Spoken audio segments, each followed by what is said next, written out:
করতেছি, সে নিরীহ মানুষ, হয়তো কোনো মিস আন্ডারস্ট্যান্ডিং হতে পারে, তার ব্যাপারে হয়তো ভুল হতে পারে, সে একেবারে নিরীহ একটা মানুষ, তাকে হয় আমার কাছে ফিরিয়ে দিন, হয় তাকে আমার কাছে ফিরিয়ে দিন, নয় আমাকে তার পর্যন্ত পৌঁছে দিন, নয় আমাকে তার পর্যন্ত পৌঁছে দিন। তার ব্যাপারে কথা বলারও কেউ থাকবে না, তার ব্যাপারে আপনাদের সামনে ফেস হওয়ারও কেউ থাকবে না, আমাকে তার পর্যন্ত অ্যাটলিস্ট পৌঁছে দিন। আমি আপনাদেরকে, আমি না মামুলাত গুলো আদায় করতে পারতেছি, না আমার নামাজের কোনো অর্থ ঠিক আছে, না আমার কোনো কিছু ঠিক আছে, আমি এই জীবনটা চাচ্ছি না এরকম। আমার দিন শেষে আমার রবের সামনে দাঁড়াতে হবে, দিন শেষে আমাকে আমার রবের সামনে দাঁড়িয়ে ইন্ডিভিজুয়ালি আমার জবাবদিহিটা আমাকেই করতে হবে। আমি এই লাইফটা আর বেয়ার করতে পারতেছি না, আমি আর কোনোভাবেই আমি এটা নিতে পারতেছি না। আমি ফিজিক্যালি প্রচন্ড রকম উইক হয়ে গেছি। আমি হাত জোর করে বলবো আপনাদের কাছে, আমার এই নিউজটা আপনারা মাননীয় প্রধানমন্ত্রী পর্যন্ত পৌঁছে দিন। আমি হাত জোর করে বলবো, আপনারা প্রধানমন্ত্রীর কাছে আমার এই নিউজটা পৌঁছে দিন।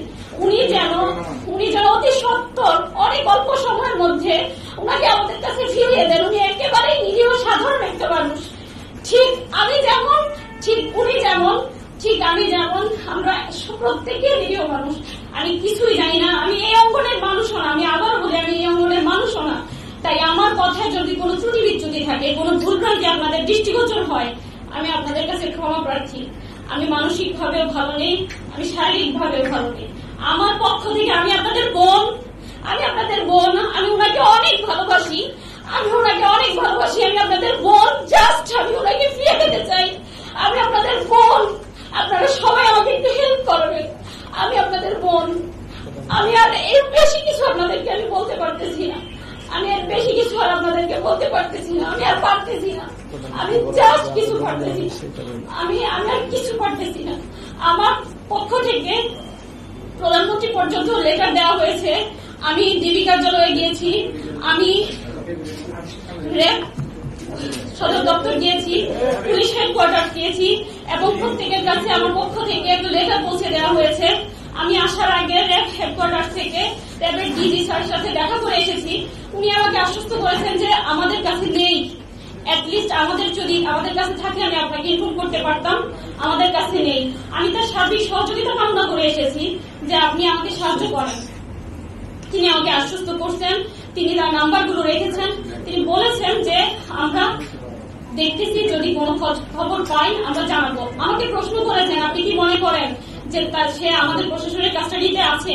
আমি বলেছি না, আমি এমন মনে করে আপনাদের কাছে আপনাদের শরণাপন্ন হইনি, বরং আমি আপনাদের কাছে, আপনারা পারবেন, আপনাদের সেই শক্তি আছে, সেই আশা নিয়ে আমি আপনাদের শরণাপন্ন হয়েছি। আপনারা চাইলে অনেক অল্প সময়ের মধ্যে সম্ভব, এমন একটা নিরীহ মানুষের উপরে কি জন্য এ ধরনের একটা অবিচার হবে? উনি তো একেবারেই সাধারণ মানুষ, হয়তো কোনো ভুল বোঝাবুঝি হতে পারে, ওনাকে ফিরিয়ে দিন, আল্লাহর ওয়াস্তে ওনাকে ফিরিয়ে দিন। আমাকে একটা সাউন্ড লাইফ লিড করার মতো একটা পরিস্থিতি তৈরি করে দিন, আমি কিছুই করতে পারতেছি না, আল্লাহর ওয়াস্তে ওনাকে ফিরিয়ে দিন। আপনারা চাইলে অনেক কিছু অনেক সহজভাবেই সম্ভব। আমি আপনাদের কাছে আবারও ক্ষমা প্রার্থী যদি আমার কথার মধ্যে কোনো ভুল বিচ্যুতি আপনাদের দৃষ্টিগোচর হয়ে থাকে। আমি আমার কথা শেষ করতেছি, এই মেসেজটুকুই আমার পক্ষ থেকে আপনারা পৌঁছে দিবেন। আমি কথা শেষ করার আগে আপনাদেরকে আবারও ধন্যবাদ জানাচ্ছি।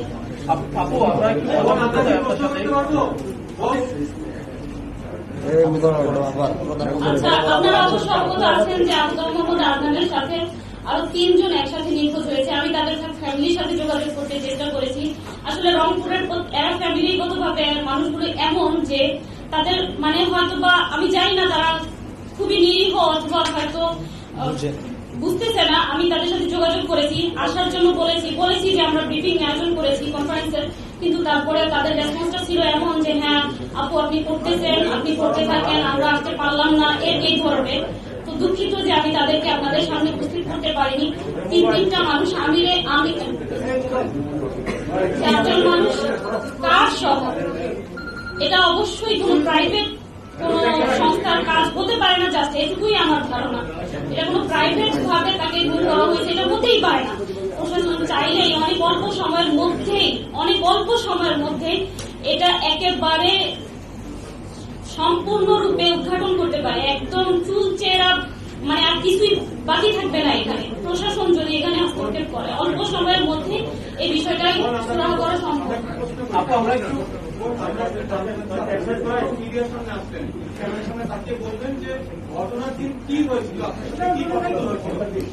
ঘটনার দিন আমি ডিটেলস বলতেছি। ঘটনার দিন উনি আসতেছে যখন 3টা থেকে 3:30।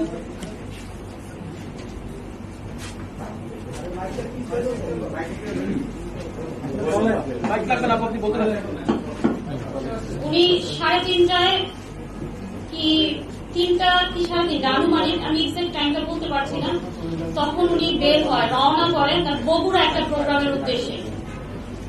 বগুড়া একটা প্রোগ্রামের উদ্দেশ্যে রওনা করে, সাথে ফিরোজ ভাই এবং মুহিত ভাই নামে 2 ব্যক্তি তার সাথে ছিল সফরসঙ্গী হিসেবে। আর যার কার তার নাম হচ্ছে আমির, সে নিজেই ড্রাইভ করতেছিল। এই 4 জন বগুড়ার প্রোগ্রামের উদ্দেশ্যে রওনা করে। উদ্দেশ্য ছিল প্রোগ্রাম শেষ করে ঢাকা ফিরবে, ঢাকা আমার কাছে উনি আসবেন। কিন্তু 4টার দিকেই, আমি টাইম এক্স্যাক্টলি আপনাদের বলতে পারবো যদি ফোনটা চেক করি, 4টার কি তার কিছু পরেই উনি আমাকে কল করে বলতেছে, আমি আর কি তাকে কল করে আস্ক করতে চেয়েছি যে কি খাবার, কি রান্না করবো আর কি। সেজন্য উনি খুবই ফেড আপ হয়, খুব রেগে যায় আমার উপরে, যে কিভাবে আছি, কেমন আছি, এই প্রশ্নটা না করে কিভাবে কি খাবো এই প্রশ্ন করতেছো। তখন সে বলতেছে যে আমি আমার পেছনে 2টা বাইক আমাকে ফলো করতেছে, আমার মনে হচ্ছে যে আমাকে 2টা বাইক ফলো করতেছে। তখন আমাকে বললো জাস্ট আমার জন্য দোয়া করো, আমি যেন নিরাপদে বাসায় পৌঁছতে পারি। তখন আমি ওনার উনি খুব রেগে যাওয়ার কারণে আমি আর কোনো প্রশ্ন করিনি, আমি রেখে দিলাম। দেন কিছুক্ষণ পরে উনি নিজেই আমাকে আবার কল করে বলছে যে ঠিক আছে রান্না করো, আমরা 4 জন আসতেছি। হ্যাঁ আলহামদুলিল্লাহ, এখন আর বাইকগুলো দেখা যাচ্ছে না। কিছুক্ষণ বলতে তাও প্রায় 20 থেকে 25 কি আধা ঘন্টা পরে আর কি আমাকে আবার বলতেছে যে এখন আর ওই বাইকগুলো দেখা যাচ্ছে না। তারপর এ পর্যন্ত মাঝখানে মধ্যে ওনার সাথে আমার অসংখ্যবার কথা হয়, কতটুকু এলা কি আর কতটুকু এলা আস্ক করলেই এটা উনি সবসময় ওনার একটা অভ্যাস, উনি আমাকে একটা ম্যাপ স্ক্রিনশট দিয়ে পাঠায় দেয় হোয়াটসঅ্যাপে। তো ওই দিনও অনেকগুলো ম্যাপ শেয়ার করছে যখন যেখানে ছিল। লাস্ট আমি যখন ওনাকে কল করি 2টার দিকে, মেবি উনি কারে ঘুমিয়ে পড়েছে, এজন্য আমার কলগুলো রিসিভ করতে পারে। লাস্ট কলগুলো শুধু হয়তো ঘুম ভাঙছে পরে উনি আমাকে একটা ম্যাপ শেয়ার করে, সেই ম্যাপটা শেয়ারের লাস্ট টাইমটা ছিল 2:37। তো আমারও চোখ লেগে গিয়েছিল, আমি হুট করে যেই দেখলাম যে ম্যাপটা 2:37 শেয়ার করা, তখন তো চলে আসার কথা। ওখানে শো করতেছিল ডেস্টিনেশন 18 মিনিট, মানে 18 মিনিটের মধ্যে উনি মিরপুর ইন করবে এরকম। তো আমার যখন চোখ খুলে আমি দেখতেছি প্রায় 2:45, তাহলে তাড়াতাড়ি চলে আসবে, আমি খাবারগুলো রেডি করব। আমি হুড়মুড়িয়ে উঠি, উঠার পরে আমি ওয়েট করতেছি, হতে পারে কোনো কারণে লেট হইতে পারে। আমি 3:30 প্রায় 4টা অব্দি ওয়েট করে আবারও কল করি, 3টার দিকে কল করি ওনার ফোনে, 3টা কি তার একটু পরে। তখন থেকে ফোনটা সুইচ অফ পাই। তারপরেও আমি কিছু মনে করি হতে পারে তার ফোনে চার্জ নেই। তারপর আবার আরো কিছুক্ষণ পরে আমি আমিরের নাম্বারে, যার কার ড্রাইভ যে করতেছিল, তাকে কল করি। কল করার পর তার ফোনও সুইচ অফ পাই। তখনই আমার কাছে একটু সন্দেহ হয়। তারপর থেকে আমি লাগাতার ট্রাই করতে থাকি, আর একটু ওয়েট করি, এভাবে 5টা বেজে যায়। 5টার পরে আমি যাদেরকে চিনি বা ওনার সাথে যারা মোটামুটি চলাফেরা করে এদেরকে আমি নক করা শুরু করি। আর ফ্রাইডে ওনার একটা প্রোগ্রাম খুতবা ছিল, সাবার একটা খুতবা ছিল, সেই খুতবায় উনি অ্যাটেন্ড করলো কিনা। আমি প্রায় 6টা অব্দি তাকে অনেককে কল করার পরে আমি 6টার পরে ওখানেও কল করি যে ওখানে চলে গেল কিনা কোনো কারণে। তারাও বললো যে না, এখানে আসেনি। এই ছিল ঘটনা। দেন তারপরে আমি দারুস সালাম থানায় আর উদ্দেশ্যে রওনা হয়ে যাই, কারণ আমি যে দেখেছি ওখানে গাবতলী শো করতেছিল, সেজন্য। আমি দারুস সালাম থানায় যাওয়ার পরে তারা আমাকে বলে যে আপনার সব ডিটেলস গুলো নিল, আদনান সাহেবের সব নাম্বার সবকিছু নিল। নেওয়ার পরে বলতেছে যে আমরা লোকেশন জেনে দেন আমরা একটা আপনাকে জানাবো কিছু একটা। তারপর আমি জানতে চাইলাম অ্যাটলিস্ট তুমি কোথায় আছে, এটা ইনফরমেশনটা আমি কোথায় পাবো। তখন তারা আমাকে বললো যে আপনি এক কাজ করেন, ডিবির ওখানে যান, র্যাবের কার্যালয়ে যোগাযোগ করেন, তাদের পর্যন্ত গিয়ে আপনি জানার ট্রাই করেন যে আসলে উনি কোথায় আছে। আমি গেলাম। পরের দিন দারুস সালাম থানায় আমার সারাদিন লোক একেবারে রাত অবধি। তারপর তারা বলতেছে যে না, এখানে লোকেশনটা এখানে না, তাই তারা এখানে জিডি নিতে পারবে না। যদি জিডি করতেও হয় তো বোঝানো পল্লবী গিয়ে করি। তো পল্লবী যাওয়ার পরে তারাও বিষয়টা আমলে নেয়নি, একই কাহিনী করলো যে আমি লোকেশন দেখবো, দেন আমরা জানাবো। সেম আমি ওভাবে বসে থেকে চলে আসি। তারপর আবার লাস্ট আমি কিবার আমার কাছে দিন রাত সব সমান, ডেট তারিখ সব সমান, তাই আমি এখনো বলতে পারবো না আজকে কত তারিখ কিংবা আজকে কি বার। তো আমি তারপর পল্লবী থানায় মেবি গতকালের আগের দিন রাতে আমি গিয়ে ওনার একটা পার্সোনাল নাম্বার আছে, এটা শেয়ার করি যে স্যার আমার একটা ভুল হয়ে গেছে, পাবলিকটা দিয়েছিলাম, পার্সোনালটার কথা আমি ভুলে গিয়েছিলাম। এই পার্সোনালটা দেওয়ার পর ওইটা থেকে তারা বললো, ওটা দেখে ওটার লোকেশনের কথা বলেনি, তাৎক্ষণিকই ততদিনে হয়তো মিডিয়ায় বিষয়টা চলে আসছে গত পরশু রাতে, তাৎক্ষণিক তারা একটা অভিযোগ নেয়। এর মধ্যে রংপুর কোতোয়ালি থানায় ওনার মায়ের পক্ষ থেকে একটা জিডি নেয়, সেই জিডির মাধ্যমে জিডির নাম্বার দিয়ে একটা অভিযোগ গ্রহণ করে পল্লবী থানায়। আর আমি তো আমার চেষ্টা অব্যাহত রেখেছি। এরই মাঝে আমি প্রধানমন্ত্রীর কার্যালয়ে 2 বার গিয়েছি, ওখানে লেটার দিয়েছি। ডিবি কার্যালয়ে তো আমি অনেক ট্রাই করেছি, আমাকে তো কোনোভাবে অ্যাক্সেসই দেয়নি। আর আমি তো জানিও না সবচেয়ে বড় কথা কোন বইতে যেতে হবে, কিভাবে কি করতে হবে, কারণ আমি তো এই অঙ্গনের মানুষই না। বাধ্য হয়ে শুধুমাত্র উনার জীবনটার কথা ভেবে উনার জন্য আমার যন্ত্রণার জায়গা থেকে, আমার আর্তনাদের জায়গা থেকে আপনাদের সামনে ফেস হতে হয়েছে। আমি কখনোই ফেস হতে চাইনি। আপু, উনি বগুড়া একটা প্রোগ্রামের কথা বলে বাসা থেকে বের হয়েছিলেন, উনি কি বগুড়ায় গিয়েছিলেন নাকি সরাসরি ঢাকায় এসেছিলেন? একটু যদি না, প্রোগ্রামের কথা, বগুড়ার প্রোগ্রামটা হয়নি। ওই মেবি আমার সাথে তো তার ডিটেলস আর কথা হওয়ার সুযোগ ছিল না। আমি ভাবছিলাম বাসায় এলে দেন আমিও তাকে আস্ক করবো যে আসলে কি কারণ ছিল, কি হয়েছিল প্রতিমধ্যে, কারণ সে খুব রেগে গিয়েছিল আমার উপরে। সেজন্য আমি আর তাকে ওখানে কিছু জিজ্ঞেস করিনি, শুধু এতটুকুই জানতে পেরেছি যে ওই দিন আর প্রোগ্রামটা উনি অ্যাটেন্ড করেন। আপনার কি মনে হচ্ছে আসলে কারা দিতে পারে? কাদের বলছিলেন যে উনি কোন রাজনৈতিক দলের আশ্রয়কর্তা কখনো ছিল না এবং কোন বক্তব্য কখনো কোথাও দেয়নি, কিন্তু আপনার ভাষ্য অনুযায়ী তার সাথে যখন আপনার কথা হয়েছে তখন তিনি এক পর্যায়ে বলেছেন যে দুটি বাইক তার গাড়ি ফলো করেছে। এই ধরনের কথা বা নেভার, না, এই ধরনের কোন সিচুয়েশনের সম্মুখীন আমি কখনোই হইনি, কখনো উনি বলেও নি, কখনো উনি বলেন। তবে উনি এমনিতে যখন এগুলো নিয়ে কথাবার্তা বলতো, মসজিদে খুতবা বা লেকচারে যেত, মাঝে মাঝে বিচ্ছিন্ন কিছু ঝামেলার সম্মুখীন উনি হতো। সেজন্য হয়তো উনি এই যে বিষয়গুলো দেখা যায় ওনার লেকচারে উনি তুলে ধরেছে যে দেখা ইসলামের কথাগুলো বললে বা হক বিষয়গুলো যদি জি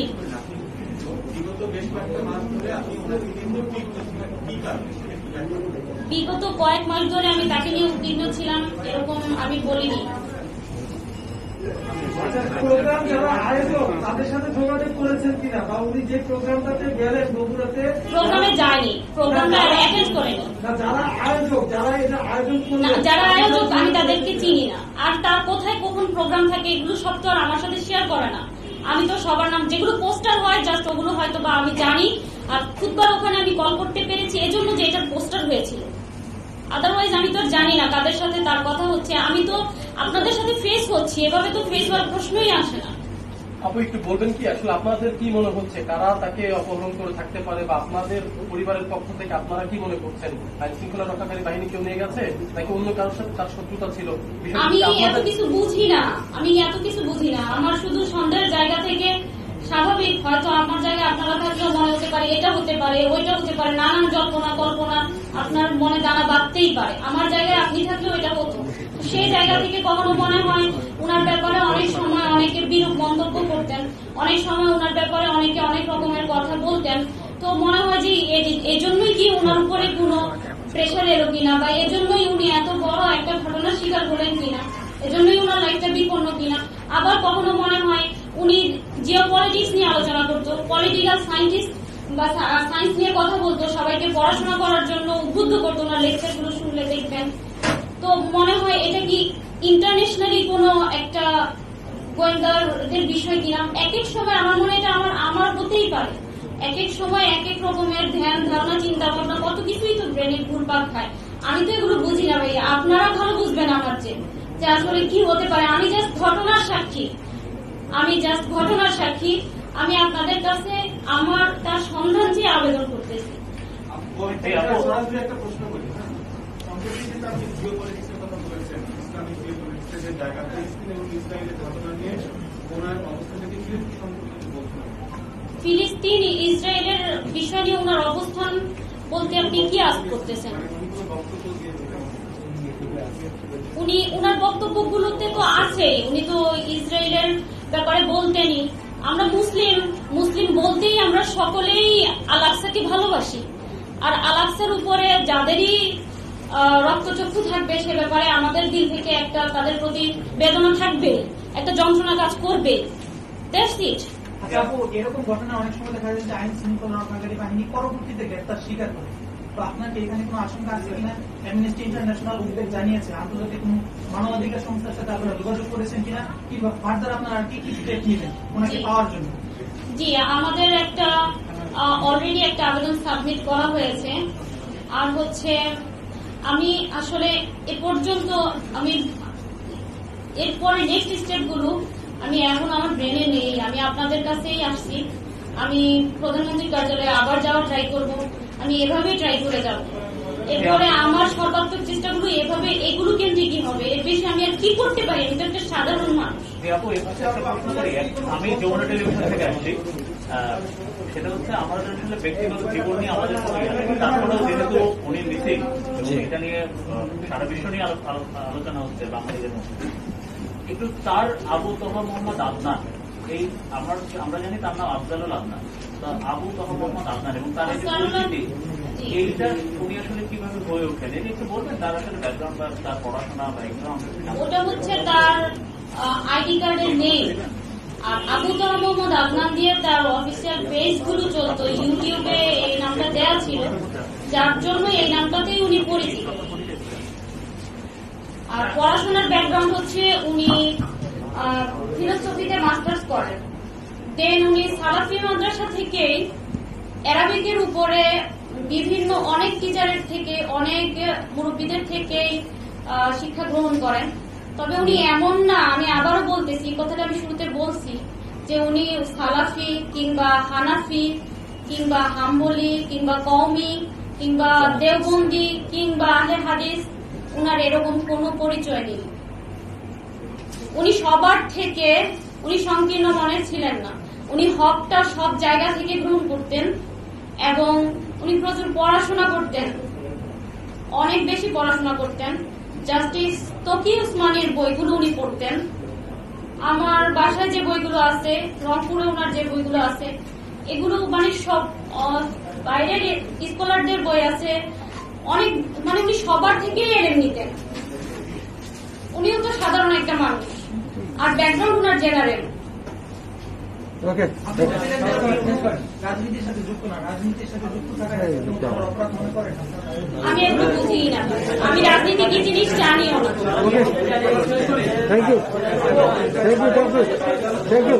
আইনজীবীর কোনো বক্তব্য আছে? আপনারা কি এটা উচ্চ আদালতে কোনো ধরনের বক্তব্য যাবেন? বিচার বিভাগে কোনো আবেদন জানাবেন? সাধারণের কাছে আমার একটা প্রশ্ন, স্যার ভাই আপনি যদি বলতেন যে তাহলে কি তাকে আরো দ্রুত উদ্ধার করা সম্ভব ছিল? কারণ ওনার স্ত্রী গেছেন, খুঁজেছে, যাওয়া পায় নাই, একদিন গেছে, 2 দিন গেছে, এখানে করতেন না। দ্বিতীয় প্রশ্ন হচ্ছে, আপনি নিশ্চয়ই গাবতলীটা ভালো মতো জানেন, একজন সাবেক সেনা কর্মকর্তা হিসেবে খুবই গুরুত্বপূর্ণ একটা স্থাপন জায়গা, এবং সেটা সবসময় সেখানে পুলিশ, নিরাপত্তা বাহিনী, সিসিটিভি ক্যামেরা এরকম বিভিন্ন আয়োজন দিয়ে এই আমিনবাজার জায়গাটা এবং ব্রিজটা, আমিনবাজার ব্রিজটা ঘেরা থাকে। এরকম একটা স্পর্শকাতর জায়গা থেকে একজন ব্যক্তি নয়, 4 জন ব্যক্তি একটি গাড়ি এখান থেকে মিসিং হয়ে যাওয়াটাকে কি রাষ্ট্রের কতটা ব্যর্থতা বলে মনে করেন? দেখুন, এটা আমি শুরুতেই বলেছি যে অত্যন্ত উদ্বিগ্নের কারণের জায়গাটা এটা যে শুধু একজন ব্যক্তি না, 4 জন ব্যক্তি একটি গাড়ি সহ। প্রাইভেট কোন শত্রু বা কোন এগ্রিভ পার্সনের পক্ষে এটা কোনোভাবেই সম্ভব নয়। রাষ্ট্র বা আইনশৃঙ্খলা বাহিনী যদি দ্রুত ব্যবস্থা নিত তাহলে এটা ডেফিনেটলি উদ্ধার করা সম্ভব। আমি ছোট্ট একটা উদাহরণ দিয়ে বলি। আপনাদের মনে আছে অ্যাডভোকেট রেজওয়ানার হাজবেন্ড কিডন্যাপ হয়েছিল নারায়ণগঞ্জ থেকে, সেইটা পরে মিটমাট হয়ে যায়, কোন আইন শৃঙ্খলা বাহিনী ব্যবস্থা নেয় না। একই দিনে একটি শিশু কিডন্যাপ হয়েছিল, পুলিশ দ্রুত সেই শিশুটাকে উদ্ধার করতে পারে। আমাদের পুলিশ অনেক এফিশিয়েন্ট, তারা বিদ্যুৎ গতিতে ব্যবস্থা নিতে পারে, যেটা পরিমণির ব্যাপারে নিয়েছে। পরিমণি নিজেই স্টেটমেন্ট দিয়েছে যে বিদ্যুৎ গতিতে তারা কাজ করেছে। কিন্তু এইখানে যদি রাষ্ট্রের উচ্চ জায়গা থেকে নির্দেশ দিত অথবা নির্দেশ যায়, তাহলে আমি মনে করি এটা মাত্র ঘন্টার ব্যাপার তাকে বের করা। আর যে কোনো ভাবে তার শত্রু থাকুক, প্রাইভেট থাকুক, যে কোনো ব্যাপারে যদি কোনো নাগরিক নিখোঁজ হয়, সেখানে পুলিশের দায়িত্ব হলো তাকে খুঁজে বের করে তার ফ্যামিলিকে বলা এইটা হয়েছে, তার একটা জবাব দিতে হবে, এইটা পুলিশের অব্লিগেশন। কিন্তু যখনই আমাদের সন্দেহের সৃষ্টি এখানে হয়, যখন পুলিশ দায় সারা জবাব দেয় অথবা স্কিপ করতে চায়, এই থানা না ওই থানা না ওই থানা না, এবং একটা দায় বসেন। যেমন আজকে স্বরাষ্ট্রমন্ত্রী গতকালকে বোধহয় আজকে আনসার একাডেমিতে একটা আনসারদের পাসিং আউট প্যারেডে বলছে আমরা গুরুত্বের সাথে দেখছি। এই কথাগুলো অনেক সময় একটু দায় সারা গোছের মনে হয়। শুধু দেখছি বললে হবে না, যদি রাষ্ট্র চায়, রাষ্ট্রের উপরে কেউ শক্তিশালী নাই। আমাদের পুলিশ বাহিনী র্যাব অত্যন্ত দক্ষ, তারা চেলে 1 ঘন্টা 2 ঘন্টার ভিতরে এই কেস উদ্ঘাটন করা সম্ভব, তারা এর পিছনে উদ্ঘাটন সম্ভব। এবং আমরা আশা রাখবো, আমি এই ফ্যামিলি লয়ার হিসেবে এই 4টা প্রাণ এবং গাড়ির কথা বাদ দেন, তাদেরকে দ্রুত রাষ্ট্র তার রেসপন্সিবল দায়িত্ব পারফর্ম করে তার ফ্যামিলির কাছে ফেরত দেবে। ধন্যবাদ আপনাদের। এটা নিয়ে আপনারা আদালতে যাবেন? এটা নিয়ে আদালতে যাবেন? এটা নিয়ে কোনো আইনি পদক্ষেপে যাবেন? আমি একটা কথা বলি যে আমরা জেনেছি যে আদনান সাহেব তার বক্তৃতায় যে সব প্রশ্নগুলো উত্থাপন করতেন সবসময় সেটা হচ্ছে জুদাইজমের বিরুদ্ধে, জার্নিস্ট মুভমেন্ট নিয়ে কথা বলতেন, এবং হচ্ছে সেটা জুদাইজমের বিরুদ্ধে এবং ইহুদিজমের বিরুদ্ধে। আমরা জায়গা থাকি যে ইহুদিজমের বিরুদ্ধে কথা বলতে সারা পৃথিবীতে তারা তাদের গোয়েন্দা সংস্থা যে মুসাদ, তারা সে ভয়ঙ্কর হচ্ছে পাওয়ারফুল। আপনারা কি সাসপেক্ট করছেন যে এই না? এটা তো আপনি দেখছেন যে তার স্ত্রী বলেছে সন্দেহের অবকাশ থেকে যায়, কারণ যখন এটা উদ্ঘাটন না হবে যে কোনো ধরনের সন্দেহ হতে পারে। আইনি পদক্ষেপ আমরা এর আগের ঘটনাগুলো আমরা দেখেছি যে এগুলার নিয়ে রিড করা সম্ভব। আইনি পদক্ষেপ তো পুলিশ স্টেশনে যাওয়া একটা আইনি পদক্ষেপ, তো পুলিশ তো সেখানে সঠিকভাবে এখন পর্যন্ত দায়িত্ব পালন করেছে বলে। আপনি দেখেন 10 তারিখ থেকে আজকে 16 তারিখ, 6 দিন। তো 6 দিন কিন্তু কম সময় না। তো 6 দিনে মাত্র একটা জিডি হয়েছে। তিনি কার কাছে যেতে পারতেন? রাষ্ট্রের সর্বোচ্চ ব্যক্তি প্রধানমন্ত্রীর কাছে আবেদন করেছে, তাকে মা বলে সম্বোধন করেছে। তিনি আর কোথায় যেতে পারতেন? র্যাবের ডিসি অত্যন্ত দক্ষতার সাথে তারা দায়িত্ব পালন করে। আর কোথায় যেতে পারতেন? আইজিপি পুলিশ তার কাছে আবেদন করছে। এর চেয়ে বড় আইনি পদক্ষেপ আর কি হবে? রিট করা যাবে, আদালতের কাছে যাওয়া যাবে, ইভেন আদালত সুগমভাবে এইটার বিরুদ্ধে ব্যবস্থা নিতে পারে। কারণ একটি 2টি মানুষ না, 4টি মানুষ একসাথে নিখোঁজ হয়ে আছে, and that to প্রায় 1 সপ্তাহ। তো এই ক্ষেত্রে যদি পুলিশ বাহিনী, ল এনফোর্সিং এজেন্সি যদি সঠিকভাবে দায়িত্ব পালন না করে, আইনের কাছে গেলে আইন তো পুলিশের কাছেই সেটাকে বলবে যে আপনারা ব্যবস্থা নেন। তো প্রথম দায়িত্বটা তো আসলে এই ক্ষেত্রে পুলিশের দায়িত্ব।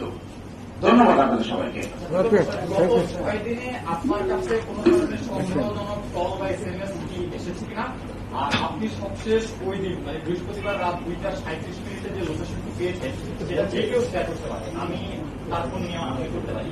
তার সাথে আপনার স্বামীর সাথে আপনার সবশেষ ভয়েস কল আমার দেখতে হবে 1টা বাজে হবে, 1টায় হবে। স্বরাষ্ট্রমন্ত্রী আজকে জানিয়েছেন যে সেক্ষেত্রে আপনাদেরকে কি পারিবারিকভাবে কোনো কিছু জানানো হয়েছে? না না, কিছুই জানানো হয়নি। আপনারা কাদের সাথে যোগাযোগ করছেন? সরাসরি জাস্ট একটা তদন্ত পুলিশ আছে মেবি, মানে ডিউটি অফিসার এসআই, ওনাকে আমি কল করি, জাস্ট এটুকুই, না এর বেশি কিছুই না। আমি শুধু সর্বশেষ আমার প্রিয় ইলেকট্রনিক অ্যান্ড প্রিন্ট মিডিয়ার ভাই বোনদের, সাংবাদিক ভাই বোনদের বলবো ন্যায় বিচার পাওয়া অনেক কঠিন। আপনারা যেখানে সড়ক থেকেছেন সেইখানে ন্যায় বিচার নিশ্চিত হয়েছে, ভিকটিম রিমিডি পেয়েছে। উদাহরণস্বরূপ নারায়ণগঞ্জের 7 মার্ডার। আপনাদের প্রোঅ্যাকশন, আপনাদের প্রচেষ্টা এই সাবিকুন্নাহার যে আজকে সংবাদ তার বড় ধরনের উপকার হতে পারে, তার প্রিয়জনকে তারা খুঁজে পেতে পারে। এবং এখানে আপনারা চতুর্থ স্তম্ভ রাষ্ট্রের আপনারা আজকে সবাই হাজির হয়েছেন, সবাইকে অশেষ ধন্যবাদ। আপনারাই পারেন এই বিচারে তার প্রিয়জনকে ফেরত পেতে বড় ধরনের ভূমিকা রাখতে। Thank you.